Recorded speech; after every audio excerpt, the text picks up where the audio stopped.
When I first moved in my house, I was looking for a lawn care company. So I spent a lot of time interviewing, trying to find the right company to take care of me.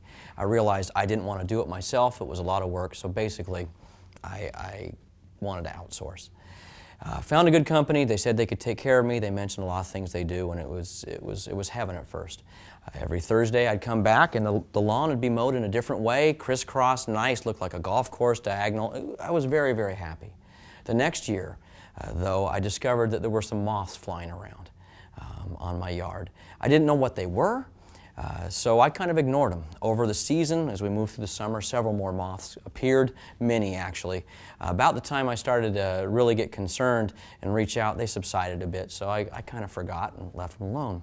Well, towards the end of the summer, my lawn started changing different colors, and I come home one Friday, and sure enough, there's a big hole ripped up in the middle of my lawn. Now, I don't know what this is. I go to bed that night and wake up next morning to the sound of crows. Look out in my front yard, and my yard is filled with crows that are ripping up my lawn, my beautiful lawn. Well, actually, at this point in the summer, it wasn't looking the best, but they were ripping up that lawn, and they were eating these little white bugs. I ran out and saw what was causing all the commotion. It turns out that they were eating these little bugs out of my lawn, and that my lawn was pretty much destroyed. So I spent that morning actually Googling what my situation was and shooing crows off my lawn. And in that morning, and with my frustration, I became pretty much a grub expert. I knew when they appear, when you treat them, all those signs, what the moths were, all those different things. Then I realized that, hey, I had hired somebody to take care of this area of my life for me, and the lawn care company had failed me. Well, out of frustration, I reached out to another lawn care company, said, hey, do you guys take care of grubs? I knew exactly what I wanted this time, so I was able to articulate it. The company says, of course we could take care of the grubs.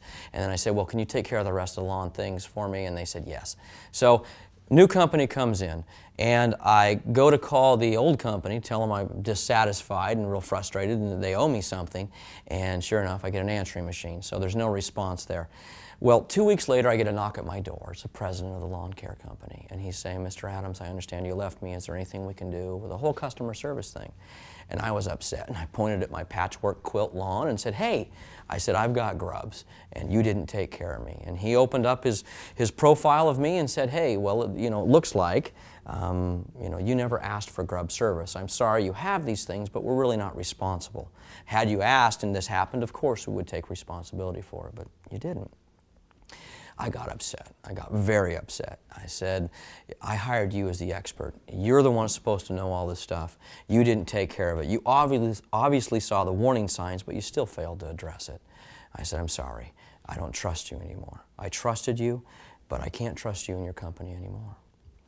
Well, a little bit later, we were at a client situation where we'd had a major crisis, and we rushed in to help the client out. And at the end, everybody was happy. We got them back to where they needed to be, and everyone's shaking hands, and wow, you saved us, and that was wonderful.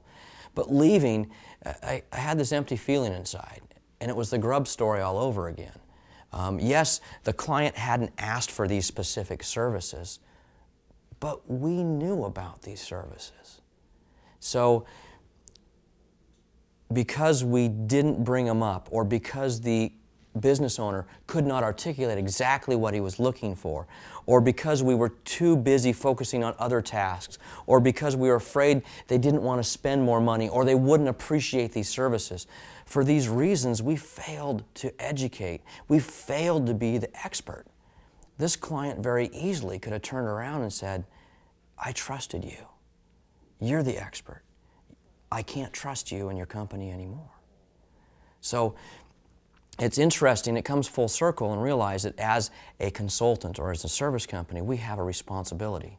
And we can make all the excuses we want, but we're still the expert. We're still the one they hold responsible.